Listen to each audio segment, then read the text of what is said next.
오늘 새벽 우리에게 주신 하나님의 말씀은 에스라 2장입니다. 제2장.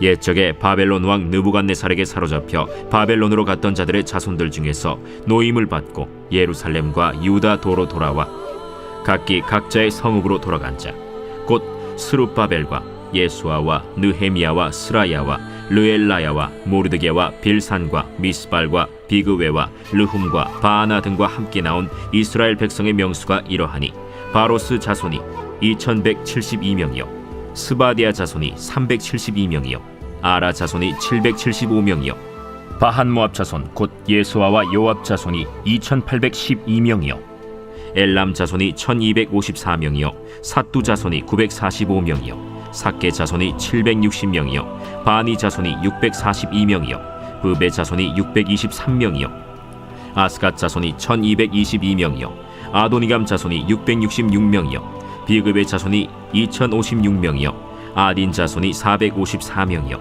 아델 자손 곧 히스기야 자손이 98명이요 베세 자손이 323명이요 요라 자손이 112명이요 하숨 자손이 223명이요 깃발 자손이 95명이요 베들레헴 사람이 123명이요 느도바 사람이 56명이요 아나도 사람이 128명이요 아스마웨 자손이 42명이요 기랴다림과 그비라와 브에롯 자손이 743명이요 라마와 게바 자손이 621명이요 믹마스 사람이 122명이요 베델과 아이 사람이 223명이요 느보 자손이 52명이요 막비스 자손이 156명이요 다른 엘람 자손이 1254명이요 하림 자손이 320명이요 로드와 하딧과 오노 자손이 725명이요 여리고 자손이 345명이요 스나 자손이 3630명이었더라. 제사장들은 예수아의 집 여다야 자손이 973명이요 임멜 자손이 1052명이요 바스훌 자손이 1247명이요 하림 자손이 1017명이었더라. 레위 사람은 호다위야 자손 곧 예수아와 간미엘 자손이 74명이요 노래하는 자들은 아삽 자손이 128명이요 문지기의 자손들은 살룸과 아델과 달문과 악국과 하디다와 소베 자손이 모두 139명이었더라.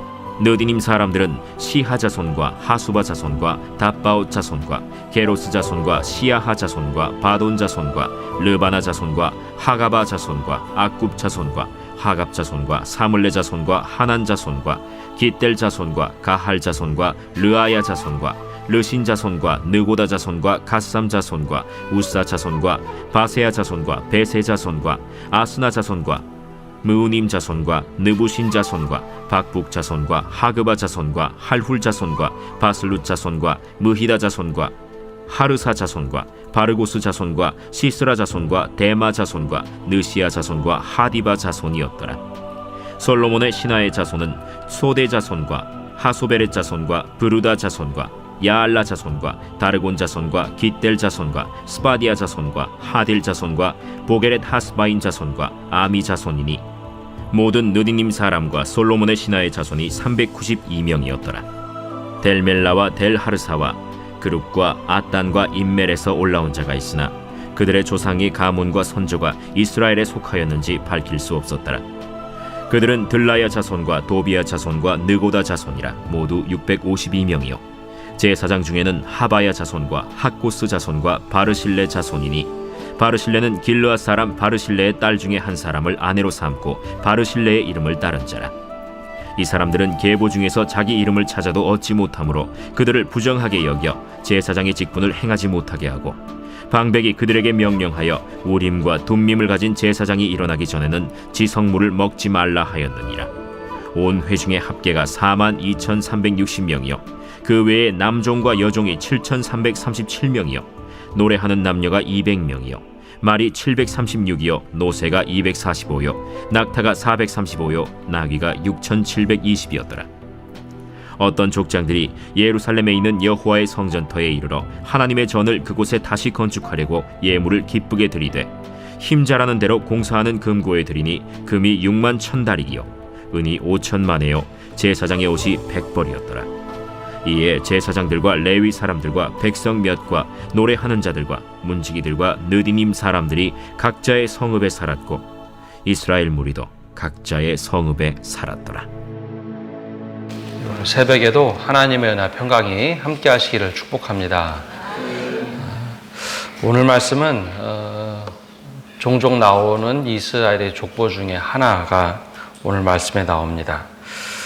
오래전에 방송된 드라마 중에 미스터 션샤인이라는 드라마가 있었습니다. 일제강점기에 우리나라 독립운동을 하는 의병들을 소개하고 있고 또 당시에 활동하던 선교사들 그 내용을 담고 있죠.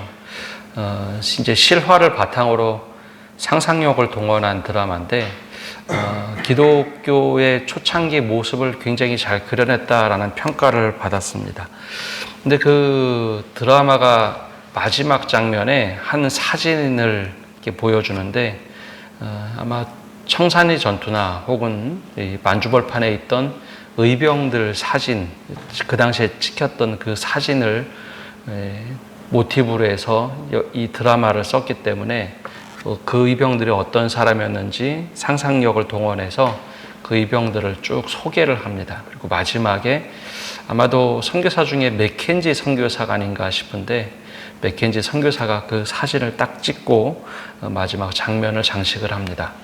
그러면서 그 드라마를 썼던 작가는 의병들의 이름은 모르지만 그래도 우리가 그들을 꼭 기억해야겠다라는 의도로 이 마지막 장면을 그렸다고 하죠. 이게 사람의 이름을 기억하는데 특별히 역사 속에 있었던 사람들, 특별히 헌신했던 사람들의 이름을 기억해 주는 것은 굉장히 중요한 일입니다. 그래야 어려움이 생겼을 때 그들처럼 한참 후손들이 어려운 상황에서 똑같이 행할 수 있다라는 것을 역사로 배울 수 있기 때문이죠. 오늘 이 에스라 2장에는 우리가 읽을 때 굉장히 어렵고 힘들지만 수많은 사람들의 이름이 나옵니다. 근데 얼핏 생각해 보면 뭘 대단하다고 이 사람들의 이름을 이렇게 많이 기록해 놨나 하는 생각이 들 수 있는데요. 근데 이 명단 하나하나에는 굉장한 의미를 담고 있습니다. 에스라 2장은 우리가 어제 살펴본 것처럼 바사왕 고레스의 칙령에 따라서 예루살렘으로 돌아가겠다라고 다짐했던, 그리고 그 명단에 내 이름이 올라가고 우리 자손들 함께 가겠다고 했던 사람들의 명단입니다. 이제 포로로 끌려간 지 이제 70년이 되었습니다. 처음에는 바벨론의 포로로 끌려갔다가 이제 바사가 바벨론을 멸망시키면서 바사의 포로가 되었죠. 근데 여러분 70년이라는 시간은 과연 우리가 생각해 보면 얼마나 긴 시간이었을까라는 거죠. 아마 1세대 포로가 처음에 끌려갔을 때 보통 이제 다니엘과 세 친구가 포로기 1세대였죠. 1차 포로기. 근데 2차 포로로 갈 때는 선지자 에스겔도 포로로 끌려갑니다. 짧은 기간 동안에 포로로 3차례에 걸쳐서, 3차례에 걸쳐서 끌려간 이후에 이제 70년이 지나는데 70년이라는 시간이면 이제 세 번째 세대 혹은 네 번째 세대가 정착하는 세대죠. 여러분 그 정도 시간이 걸리면 이미 포로지에서 정착하고 살아가는 시간입니다. 포로 그러면 포로로 끌려가서 70년 동안 노예 생활을 할 것이다 라고 생각하지만 포로들이 다 그렇지만은 않습니다. 우리가 성경에서 보듯이 다니엘 세 친구들은 왕실에서 살았고 또 에스더와 같은 경우는 한참 이제 시간이 지나다 보니 어느 순간에 왕비로 추대되는 상황까지 오기도 하고 모르드게도 왕실에서 일하고, 즉 70년의 시간은 그렇게 짧은 시간이 아닙니다. 그 말은 바벨론의 포로로 끌려갔다 할지라도 그 땅에서 이미 정착하고 살아가고 이제 터전을 잡고 살아가던 사람들이었다라는 거죠. 그러던 어느 날 이제 왕의 칙령에 따라서 너희 고향으로 돌아가서 성전을 재건해도 된다. 그러면 이 포로로 끌려갔던 사람들이 이제 선택을 해야 되는 문제입니다. 내가 고향에 돌아가서 과연 성전을 재건할 수 있을까? 내가 지금 여기서 이제 70년 동안 누리면서 우리 선조들부터 여기 땅에 정착하고 사는데 굳이 고향에 돌아가서 새 삶을 살라고, 그렇다고 독립한 것도 아니고 굳이 돌아갈 필요가 있을까? 그래서 돌아온 사람들이 42,360명입니다. 얼마나 포로로 많이 끌려갔는지 모르겠지만, 정확하게 얼마나 숫자가 불었는지 모르겠지만 70년의 시간을 생각해 볼 때 이 고향으로, 아무것도 없는 고향으로 돌아간다. 그리고 거기 보장된 것도 없고 어차피 포로의 신분이고 속국의 신분인데, 그래서 이 돌아간 사람들이 그리 많지 않다는 거죠. 그래서 성경은 2장에서 그 사람 이름들, 특별히 어떤 가문이 그렇게 갔는지 하나하나 다 일일이 말을 해줍니다. 그래서 지도자인 스룹바벨과 예수아를 필두로 각 가문별, 지역별, 제사장, 레위인, 성전에서 일했던 일꾼들, 즉 느디님 사람들, 직무별로 귀한 자 수요가 정확하게 일이 기록되어 있죠. 그래서 이 말씀을 읽으면서 사실 히브리인들은 기억하라라는 겁니다.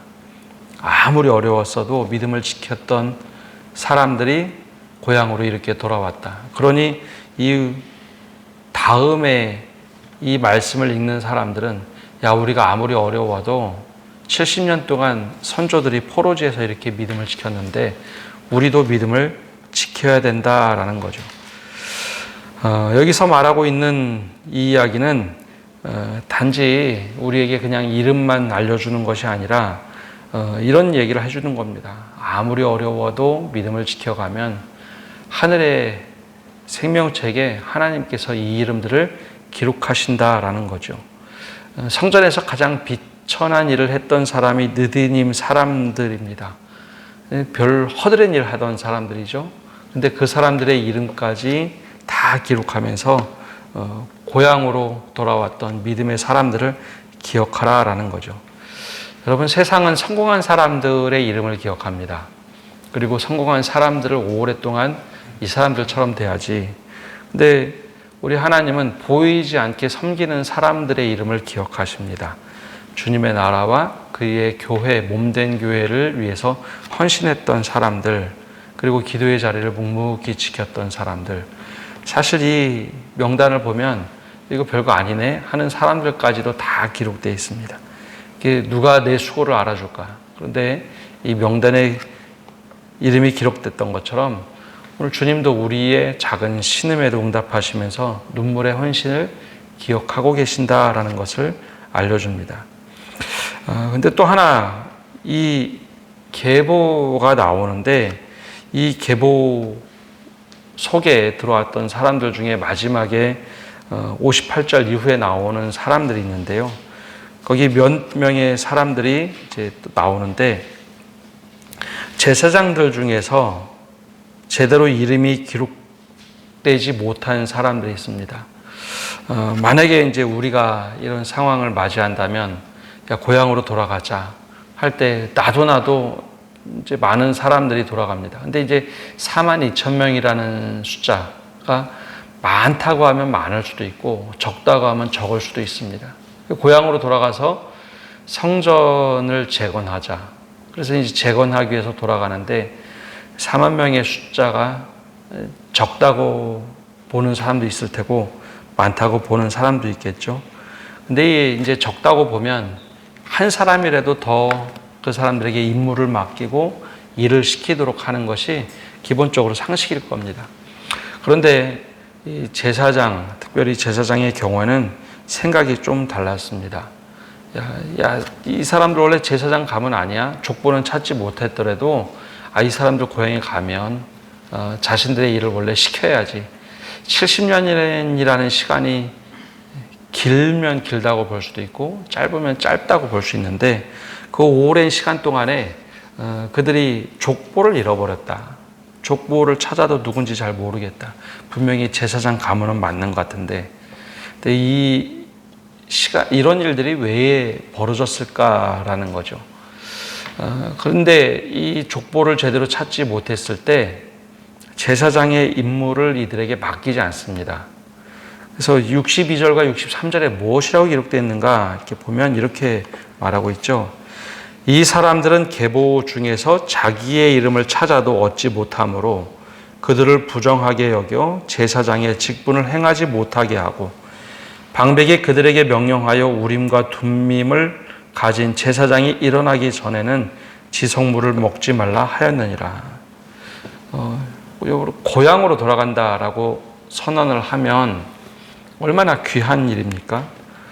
근데 이 사람들이 포로지에서 기득권, 안락함을 포기하고 고향으로 돌아왔는데 자신의 가문과 족보를 입증하지 못해서 제사장의 일을 맡기지 않습니다. 근데 왜 그랬을까라는 거죠. 왜 이렇게 했을까?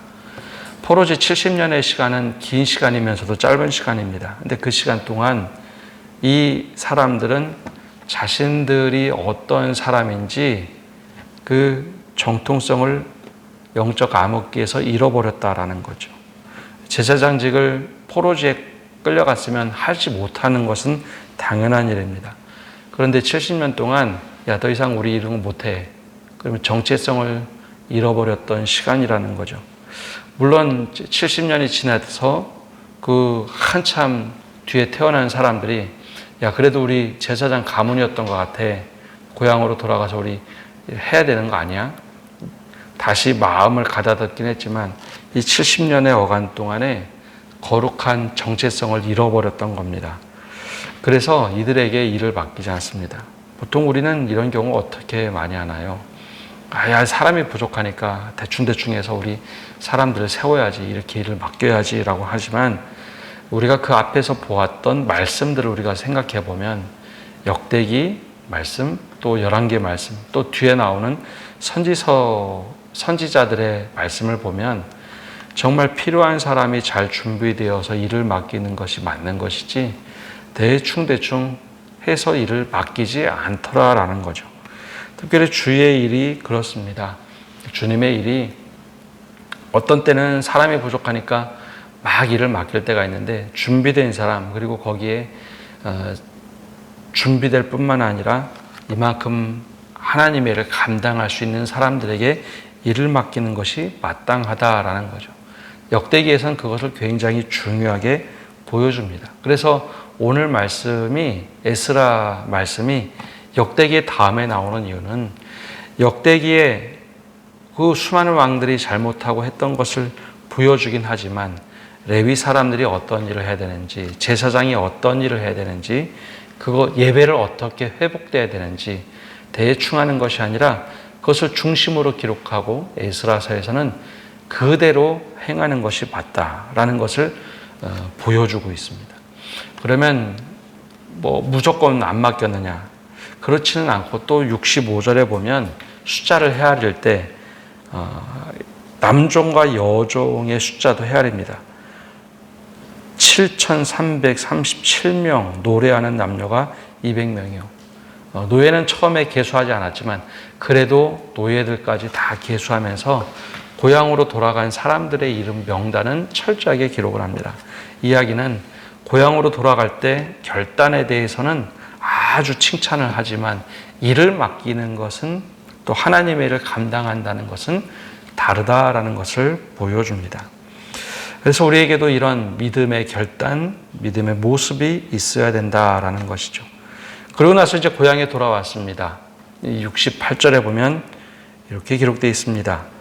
어떤 족장들이 예루살렘에 있는 여호와의 성전터에 이르러 하나님의 전을 그곳에 다시 건축하려고 예물을 기쁘게 드리되, 예물을 이제 고향에 돌아와서 드리기 시작합니다. 또 우리가 또 생각해 봐야 될 것은 포로지에서 돌아온 사람들입니다. 재산이 있으면 얼마나 있을까요? 바벨론의 포로로 끌려갈 때 노예로 끌려갔습니다. 그리고 이제 3세대, 4세대가 흘러갔죠. 여러분, 이 포로로 끌려간 사람들이 얼마나 대단한 것이 있겠습니까? 그런데 이들이 고향으로 돌아와서 성전터에 이르자마자 성전을 다시 지으려고 예물을 드리는데 기쁘게 드리기 시작합니다.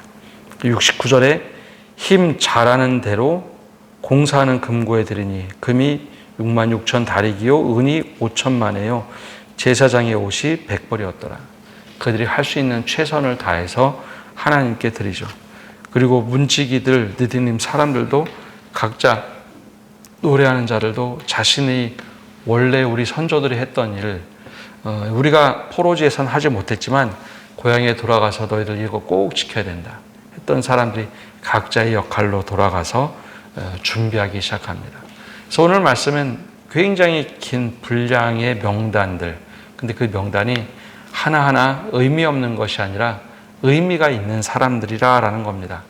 안락함을 포기하고 고향으로 돌아가서 성전을 짓자. 근데 그것이 다 그냥 모든 것을 그냥 무조건 맡겼느냐? 제사장들의 경우에는 명단을 찾지 못하면 당장 이거 할 수 없다. 제사장이 제대로 서서 우린과 둔밈을 입고 모든 것이 복원되어야 그 사람들이 다시 일을 맡을 수 있다. 그래서 70년 동안 어떻게 살았는지를 평가하고 일을 맡겼다라는 것도 우리에게 참 중요한 도전입니다. 더 나아가서 하나님 앞에 본인들도 힘들지만 기꺼이 헌신했던 사람들을 보여주므로 우리 또한 그렇게 믿음을 갖고 살라라고 도전합니다. 우리가 말씀을 보면서 내가 만약에 이 중에 한 사람이었다면 나는 어떻게 기록되었을까? 또 고향으로 돌아가자라고 이 수룹바벨이 막 외치고 다닐 때 만약에 나였으면 이 안락함을 포기하고 고향 믿음의 길을 택할까? 아니면 안락함을 택할까? 이것이 우리에게 믿음의 결단의 모습으로 드러나야 함을 보여줍니다. 오늘 말씀을 보면서 말씀의 조명으로 우리를 비춰보고 믿음의 결단과 헌신하시는 성도 여러분 되시기를 바랍니다. 기도하겠습니다. 하나님, 오늘도 저희가 주님 앞에 나와서 말씀을 듣고 나갑니다. 우리가 어떤 믿음을 갖고 살아야 되는지 주님 말씀에 빗대어 우리를 다시 한번 비춰보게 하여 주옵소서.